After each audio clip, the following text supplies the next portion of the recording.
All right, so I am here with the EdPuzzle to help you kind of see what you can do with EdPuzzle and Canvas, putting them all together. I was very scared of Canvas. I've spent quite a few hours trying to get to know Canvas and how to make it work with EdPuzzle. Since we have the EdPuzzle now embedded in Canvas, it's made our lives a whole lot easier with grading. So if you do not already have EdPuzzle, this is step number one. You want to go to edpuzzle.com and then you go ahead and just sign up. When you hit sign up, it's just going to ask you to sign in using your Google account. Once you do that, it'll nicely have an account for you. So that's step number one. You have to have an EdPuzzle account. All right, so once you have that EdPuzzle account, we're going to have to go now into Canvas. Okay, so after you create an account in EdPuzzle, go to Canvas, and what you're going to do is this is going to, I'll have pictures here in a second, but this one's going to tell you that you log into Canvas. Once you're logged in, you'll click on any class that you've created. Now, I've already created my couple classes to play around in. If you haven't, you'll want to just start any class. You can go and add a class. That it doesn't matter if it's one that you're actually going to use or not, but that way you can connect to EdPuzzle. So you'll click on one of those, and then you'll scroll on the left side down, and you're actually going to see the word EdPuzzle. So once you see the word EdPuzzle, you'll click on that. That's going to link your EdPuzzle account and your Canvas account together. Okay, I believe you only have to do this one time and only with one class, and then I think it's all put together. So here's some pictures that kind of show what I'm talking about. This is my dashboard in EdPuzzle, or I'm sorry, in Canvas. So what you need to do is just click on any of those accounts. So I would click on my Foundations of Algebra account. And then this comes up over here, and you'll see on the left-hand side, I have a bunch of options. At the very bottom of that, you see where it says EdPuzzle. So I would click on that. Once you click on EdPuzzle, I didn't do it because mine's already connected. It'll just say log in with your Google account, and then it will show you your EdPuzzle within Canvas. Okay, so once you do that, now you have the two programs connected and synced together. Okay. So now we're going to go ahead and switch back to viewing it. Once you connect it, now if I go back and I would hit EdPuzzle, you'll actually see this is EdPuzzle within. So I can see all the videos that I had put in and then the students who had watched them or not. Okay, so again, you only have to connect them once, and then once you hit that nice little EdPuzzle button, you can actually be in the EdPuzzle program. All right. So if you're not familiar with using EdPuzzle, when you first log in, on the top right corner, you're going to have a bar up there. Okay, so to do this, we're going to first talk about videos that are pre-made. These are pretty amazing to already be in there. So what you do is you go to where it says Content. Once you hit on Content, this bar over here on the left comes up.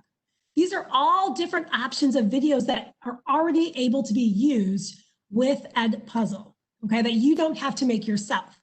Now, I've run a flipped classroom for 3 years now, and I will say I think you make a better connection when you use your own videos most of the time, but sometimes you might want to use some of these ones. Now, this was hard to kind of do screenshots of, so I was just going to go ahead and go in live so I can show you what they're doing. So if you come into EdPuzzle, so here I have my folders of my different classes. Over here is the content. So if you go into your curriculum, this one's kind of neat. This is set up by schools, levels. So I could go into middle school, and then I could go into math, and then I could sit here and search videos within this information. So that's really kind of nice how they just set that up. I can also go, and you could just search, like if you wanted to say one-step equations, you can find their videos. Now, what I want you to notice with these videos is these little teardrops, okay? That tells me that whoever made this video already put 5 questions inside the video, all right? And you can tell that the video is 4 minutes and 14 seconds, and then so forth. So you're kind of seeing that different one. Now, these look like they're almost the same video, so I'm wondering if someone had copied it, or we know they have different titles there. Okay, so that's there. You can go to North Middle. So these are videos that people in my school have used throughout the years. You're going to notice that most of them are math related, because we all had flipped our classroom in 8th grade. You can go to your My Content. Those are my own personal videos that I have. And then down here, you can search all of EdPuzzle. So these are ones that EdPuzzle has. Normally in EdPuzzle, you'll find quite a few that already have questions embedded in them. but some don't as well. And you can put your own in, and I'll show you how to do that. You can also go directly into YouTube. You can find those. We have Khan Academy. So all these different ones, you can just go in and use their videos. I noticed that whenever you use any of these videos, none of them already have questions. So you would have to insert your own questions into those. All right, so I wanted to show you one other thing within that slide. If you're in YouTube, you'll notice up here that I have this EdPuzzle extension already loaded on my Chromebook or on my computer. You really want to get that, because then if you're ever in and you want to click a video, so let's say if I had to animate, we don't need the sound, but notice that I have this right here. Sorry about that, guys. Let me go ahead and close that one. Okay, I've been learning how to use Canvas. Let's get rid of that. Okay, so if you embed, if you have this, every time you're in YouTube for every video, it has that edit and EdPuzzle. So you can automatically put it into EdPuzzle. So that's kind of neat, but it only works if you put that extension on. Okay, so this is how you find content. And again, these are already pre-made videos, okay? All right, so how can you actually create your own videos? I think many of us learned how to use some of these videos, unfortunately, during that fabulous March, April, May. So a lot of you may have used Loom. So you can use Loom and then save your videos. You can use Screencastify, which at the very end, they actually works with EdPuzzle. If you're ever in there now, you will notice once you create a video, there is an option to link it right into EdPuzzle. So that's pretty nice. I think we're still limited on our videos though. I'm not sure. And then we have, I personally am a math teacher, and I believe all math teachers do have iPads. So I use Doceri whenever I'm doing mine, and then save them to my drive and upload them into the EdPuzzle. Or you can use YouTube, as I just kind of showed you there. You can download into your YouTubes. All right, so how do you upload your own video? Okay, so let's say you've already made your video and we want to upload it. So what we're gonna go ahead and do is you'll choose a video that you would like to upload. You either created it or you found one that was not already in EdPuzzle. You're gonna go ahead and you're gonna choose, oh, I think I'm gonna have pictures here in a minute. You'll see a progress bar come up, and then it's gonna prepare itself. So the progress bar goes really fast when you do this, but then it's gonna need to prepare itself. And that, depending on your Wi-Fi, can take a little bit longer. And it will email you when it's done actually coming in. Okay, and then we'll go back into EdPuzzle and you will see the content. So here's what I was looking for.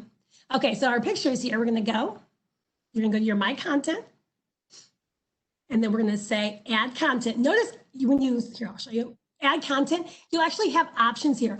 That's where I put new folders. So you'll see that I like to put a folder per class, and then in that folder, I have another folder per unit. So at this point, you're gonna go ahead and say upload a video. So first click in the folder you actually want to be in, and then add the content into that folder. So I'll say upload a video. Okay, now it's going to go into your Google Drive or wherever you have the video saved, and you're going to say upload it. Okay, at that point, you're going to want to, oops, go ahead. And that's when it's going to say processing, and then it will say preparing. So once it processes, some people get excited it's done, but then it's going to take a few more minutes to actually prepare it to be finished. Okay, so then the big find, the best part is that you can actually edit the videos of your choice. And you can edit a video that you made yourself, or that was one already that you found. You can add questions in. Okay, so first thing you need to do is find the video that you actually want. So here I'm in my Content, and I have EdPuzzle training, just a few videos I threw in there. So you're going to have these up there, and you're going to choose one of the videos that you actually like. Whoops, I went backwards. Okay, so if I want this video, notice that I have to check on that little box, and then you're going to say edit. Okay. So this is going to allow me to insert questions into the video. So once I do that, it brings me up to this question here. So what I want you to notice is that you can cut the video right here. You can like take off the top, you can take off the bottom, or in reality, you can actually slice it in the middle if you want to take a big chunk in the middle out. You can do a voiceover. Maybe you don't want it to, you messed up a little bit, you know, because we all mess up, and you want to say, okay, the answer was really 7. You can do that as a voiceover instead of recording the whole video again. And the one that I use the most is questions. Okay, so inserting questions into the video. Right now, you can see there's no teardrops on the bottom here. So that means there's no questions that are actually embedded into that. So what you have are these three choices here. You can do multiple choice questions, you can do open-ended questions, or you can just add a note. Like sometimes at the beginning when we were in the distance learning, we would just put one at the very beginning that said, make sure you're in a quiet place and you have a calculator, just as a note, and then they have to say continue before moving on. The other great thing about EdPuzzle is they are not allowed to advance the video unless they have already watched it once. So they can't fast forward your videos. And if they click on another tab, it stops and doesn't keep going. So it's not like they can start the video and then go watch something else and then come back. Okay. All right. So let me actually show you this to you live as well in EdPuzzle. So again, what I said you would do is go to My Content, find the folder where your video is. So I'm just going to go here. We're just going to click on one of our videos that does not have any questions. I'm going to do that one. So click on it. And then I'm going to say, oh, I already assigned that one, so I can't do that one. So I'm going to go to, let's see, that's one I haven't assigned already. All right. Let me see, this one isn't edited yet. Okay. Okay, we're going to have to move a video over because these are all over. So I'm going to upload a video, choose a file. Gotta love live training, right? Okay, let me go into my drive. And these are a whole, you'll see all these videos I did in the past. I don't know which one will be short. So this is talking about with the uploading file. Do you see how it does the processing first? So my internet here is a little slow. So this is going to kind of walk through that. Maybe I should tell the kids to get off their iPads real quick. Let's think of another way I could do this while we're waiting for that. Let's see if I just take one of these videos. I'm going to copy it, move it to my EdPuzzle training. Now I'm going to go to that folder. Let's see. Now let me see if I can edit this one. See how this one says preparing? That's what I was talking about with it takes a while to actually prepare. So I can't do anything to this video until it actually has a picture. Okay, now I clicked this one and now I'm going to say we're going to edit it. There we go. So at this point, you're going to see that I can cut it. That's where the blue lines come in. I can do the voiceover like I said, or we can do questions. So if I want to do an open note, you just type it in and say, and just say save. And then you'll notice that once I do that, the teardrop comes up right there. So now I know I have a question. So at this point, I would want to take and start the video, or I can just move it along and say, okay, I want a question here. I dropped it.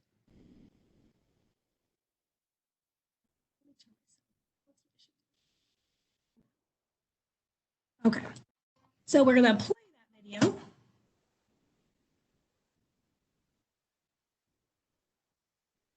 And now right there, maybe I want a multiple choice. Now say, what did you get for number 5? And then I can put options here for multiple choice. You can add more if you want.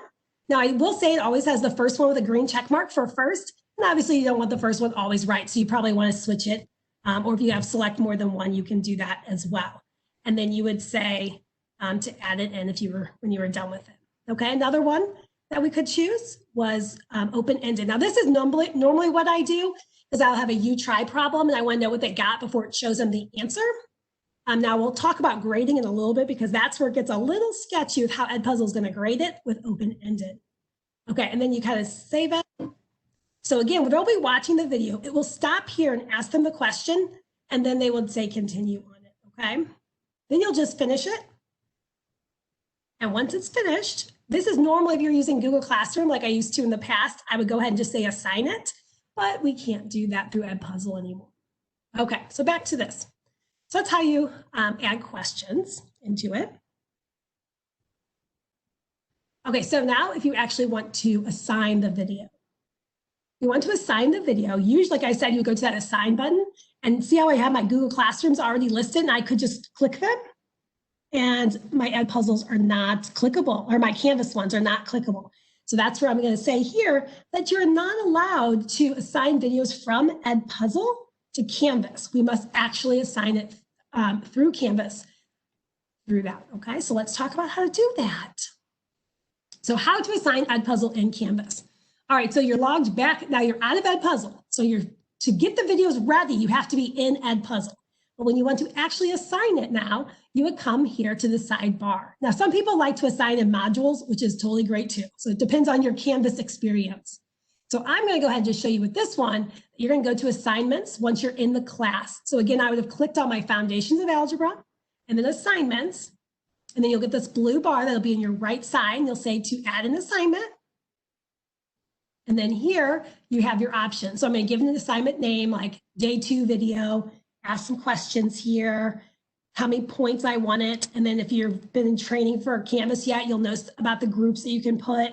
But then the big one is the submission type. This is how you're going to connect EdPuzzle to Canvas, okay, for grading because it grades it. Once you have the submission type, you want to click down and you're going to get this external tool. Okay, external tool is the key there. So click on that, and then this will pop up for you. I always start to type EdPuzzle. Do you have to? No, you could actually just push find and it will still come up. So say EdPuzzle and then find, and this now comes up and you'll see you have different options. This one right here, I just learned about Google Assignments for all you people that like to push out assignments so everybody gets their own copy of something in Google. This is how you do it, this one right here. But we're going to go ahead and click on EdPuzzle, and then we're going to get this box here that says you're all set and you're about to create a class. We could say, okay. So I think we could have, well, never mind. We'll say, okay, there. And yours might not say that. Then it actually takes me into EdPuzzle and my folder. So you see all my folders here? So once I have my folders, I'm going to click, and I'm going to go into my EdPuzzle training folder. And now I can see my videos I have. So what's weird is now you can't click the little box that was there. Now you have to like hover over it, and you're going to get this little eyeball guy. So when you get the eyeball, you go ahead and click on that, and it will say, it brings this up here, and now we have the option to assign. Notice I don't have any questions in this one, and I cannot add them through here. You have to add them in EdPuzzle. So we'll go ahead and say assign. I just clicked it like I was. And we'll get this, and it'll say, okay, you're in foundations because that's what class I was in, and I want to assign it. Key part right here is prevent skipping. You don't want them to be able to skip ahead the video, unless sometimes on reviews, I let them because I say they only need to go to the part they don't understand. But in most of my homework videos, I always have this on so they can't skip ahead. Okay, and then I say assign, and then this comes back up, and you just say select. After you do that, this now comes up. So at this point, we got to fill out this big old box right here. So we're going to go ahead and assign to everyone and give it a due date. Now, the one thing I will tell you is if you have that child that gets like 3 extra days or 2 extra days, you can add them and type their name in separate and give them longer too. So if you've gone to Canvas training, you probably already knew that. And then put in the date that you want to do. And then I just usually leave these blanks when I've been playing around with it. Okay, the next thing, you can either save it or save and publish, depending what you're wanting to do. So grading, I said this is a little bit different. So with EdPuzzle and grading, I personally use the videos as homework, but it is completion. Like I just want them to do it and take notes, and I give the you try problems, but I'm not really grading on those problems. I just want them to try it just so I know they're doing it. So I just want to do, if you watch the video, you get your points. So what's a little weird about this is if you just put a video in, so no questions are in it, and your students watch it fully, it will go ahead and Canvas is going to give them 10 points or 5 points or however many you set. As long as they watch it to the end, they get their points. If they don't watch it to the end, they only watch like 2 minutes, it gives them like a slash, and that means they did not finish the video. So it's kind of like a 0. And I think you'd have to actually type the 0. Okay, so video with multiple choice questions added. So let's say all you did was multiple choice. It's going to grade this on accuracy. Okay, so if they get 8 right, that means they get a 80% if they was 10 points, depending what you put as your points. Okay, so it's going to grade it on accuracy. Now, this is a point where I would not like that, but I can go into SpeedGrader and I can change it real easily. If they got a score, a 6, a 5, a 3, I'll just change those all to 10s. It may sound pretty like it's going to be hard, but in reality, when I was doing it in the olden days, I had to go to EdPuzzle, create the thing in SIS and go back and forth, and it did take a lot of time. So this is actually faster for me. Okay, and the other thing is with open-ended questions, and I told you I use open-ended most, and in this, it's going to give everyone a 0 because it doesn't know how you want to grade those. It doesn't know the answer. Okay, so it's going to give them a 0. So it's not giving them a dash, because a dash means they didn't watch it or didn't try or didn't watch all of it. It's going to actually give it a 0 in Canvas. So again, with me, that's okay. I will simply go in there and just change all the 0s to 10s. Okay, so then that way they actually get the grade they want. If you wanted it to be graded on accuracy, then you're going to go into EdPuzzle and you can go into grade each question. Okay, and then right when you do that, it instantly gives you then the grade that just happened in EdPuzzle. You don't have to worry about it because they're linked together. So whatever grade you give them in EdPuzzle directly goes into Canvas. And again, you can go ahead and change it, like I said, for completion if you want. So again, if they watched it fully and answered questions, it will give them a 0. But if they didn't watch it or only partially watched it, it will leave it blank. And that's kind of how you know who did it and who did not do it. The 0 is the kids that did, and the blanks are the kids that did not. All right, so putting it kind of all together, and I think you kind of got it actually. So you want to create your video, you want to upload it into EdPuzzle, you want to edit any questions or notes that you want, you want to log into Canvas and assign to a class, and then afterwards check the grading is what you wanted and change the ones you don't. Oh, there was one thing I wanted to do. How can I do that? I was going to show you real quick my Canvas grade book. So if I go into Canvas, I'll go into this EdPuzzle is what I've been playing around with. Amy Sands helped me out a lot with the grade book. So if I go into my grades, so again, this one says this video doesn't have any questions. So Amy watched it all, so it gave her a 10. I just added my coworker Marissa into it, and she didn't watch it yet, so she has a blank.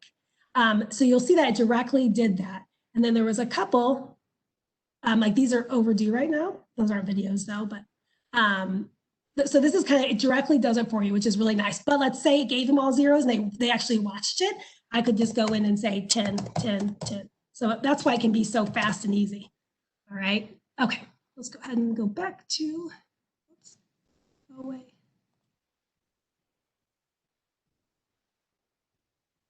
No. Oh, goodness. I want to go to my EdPuzzle. How do I do that?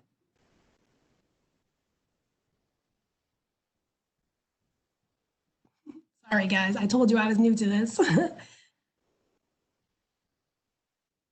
Okay. So anyways, that is what I know about the EdPuzzle. Oh, darn it. So now I have some slides that were given to us by Nick Cusimano, I believe, made them for your NearPod. Like I told you before, I don't ever use NearPod. So I was just going to show you kind of what they're saying. What is NearPod? You can kind of read that as you like. These slides are given to you by the district as well. So navigate to NearPod. So the first thing you would, if you're new to it, you would go to NearPod and then you'd say log in. And just like EdPuzzle, you would log in with Google to create your account. Okay, and then after that, open NearPod inside Canvas. You already have it when you signed up to nearpod.com. So once you have this, now you can just go into Canvas itself where it says NearPod. Okay, so then here in NearPod, they just highlight some of this. Again, I don't know much about this. Some of you probably use it already in class, which is fabulous. So you have your save lessons, you have some district lessons. So that reminds me a lot about EdPuzzle there. You can search other NearPod lessons. You can search any of the lessons up there, your lessons. You can say create your own lesson, and you can also create lessons and slides using NearPod add-ons. Okay, so when you do that, this is what kind of comes up for you. You can link videos, your YouTube. You can have interactive math and science, one page with multiple slides, information, any website that's on YouTube, free per teacher. Oh, for full vocabulary. Explore 3D rendering, multimedia, pre-recorded audio files. You got some PDFs, some search Premade VR landscape. Explain to that one. Choose from Desmos library, which I love as a math teacher. Here's some more. This one says it's games similar to Kahoot, live lessons only. You can use that one with. You can draw. You can use similar to Palette. I can't read what that says. I want to exit the screens. As survey questions, you can create questions with word selections. Students can type or voice recording of their answers. So this program looks pretty cool. I just have not mastered this program yet at all. And there. Okay, so the settings, what we need to do in order to make this all work is you're going to click on your little guy. You're going to go to the lesson settings. When you're in the lesson settings, it says that you have to actually turn on your desired settings. So what you want to be able to let them all do. Okay, so that's in NearPod. Okay, this was pretty cool. So I was just going to let you watch the video they said on it.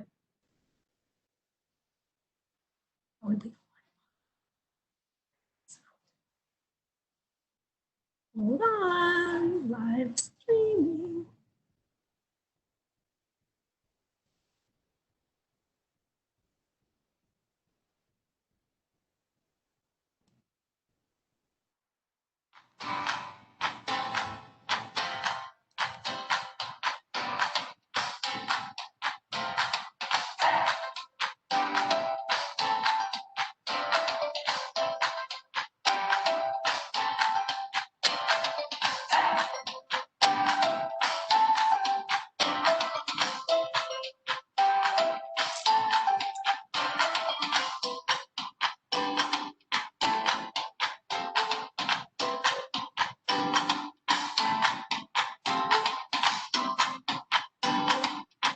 Roads diverged to the yellow wood. Sorry, I could not travel both.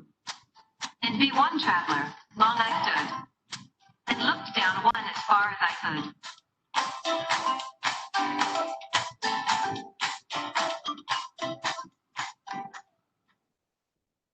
So I thought that was pretty cool. I have a daughter who struggles kind of with reading, and I think that would be a huge asset within that program.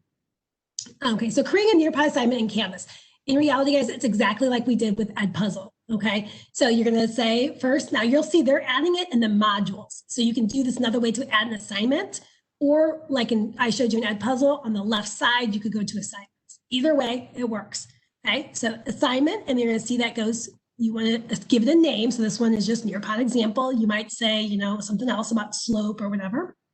And you're gonna add your item. And then again, you see the external tool option. That's what you really need, external tool. And then you can type in here. I don't think they do because I told you you don't have to.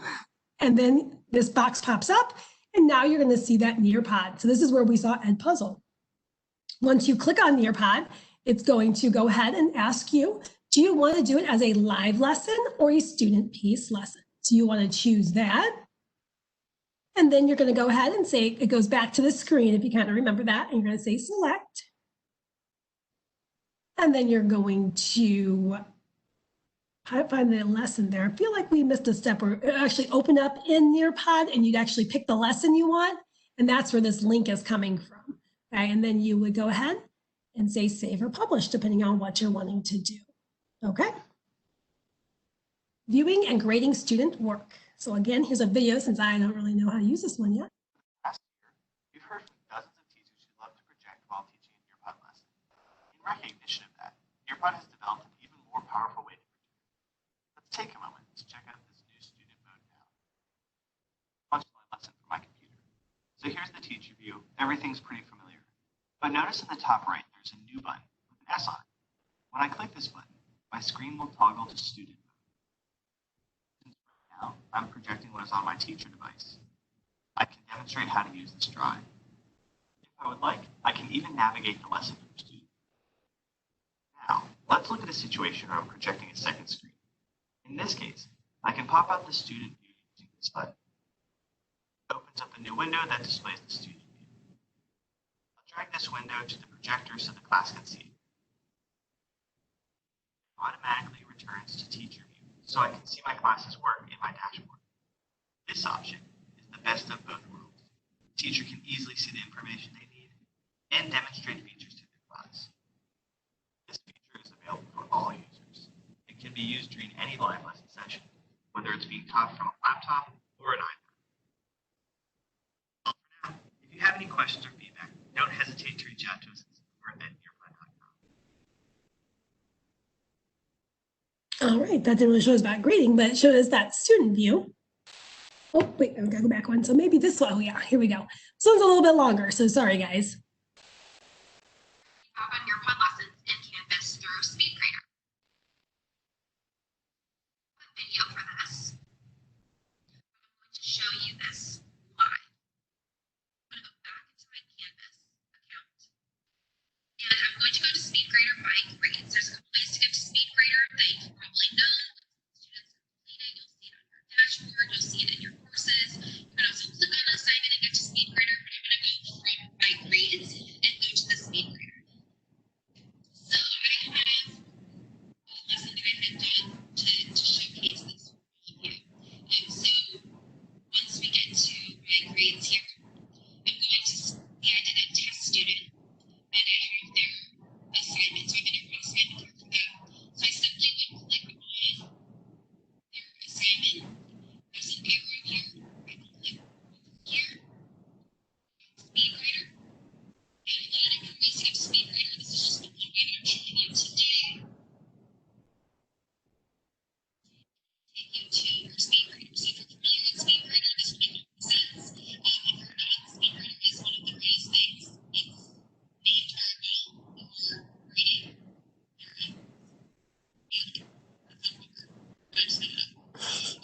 So here I have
Okay, sorry about that. Escape that.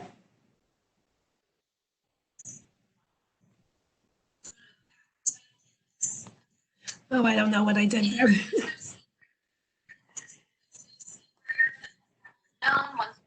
Okay, so, and that's kind of the last of it. So I see there are a couple question here.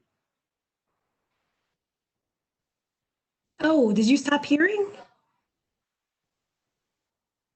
Oh, when I put it on mute, it stopped hearing, didn't it?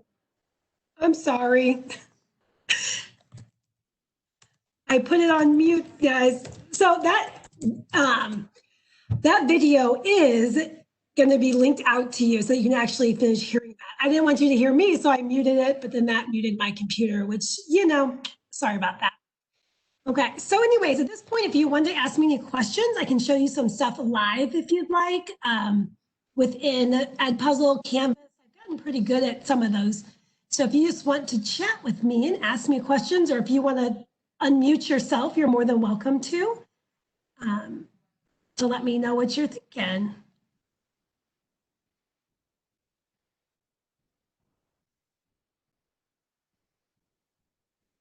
All right, so I guess if you don't have any questions, you can go ahead and let me make sure no one else chatted. Nope, so you guys can go ahead and log off and we'll be done.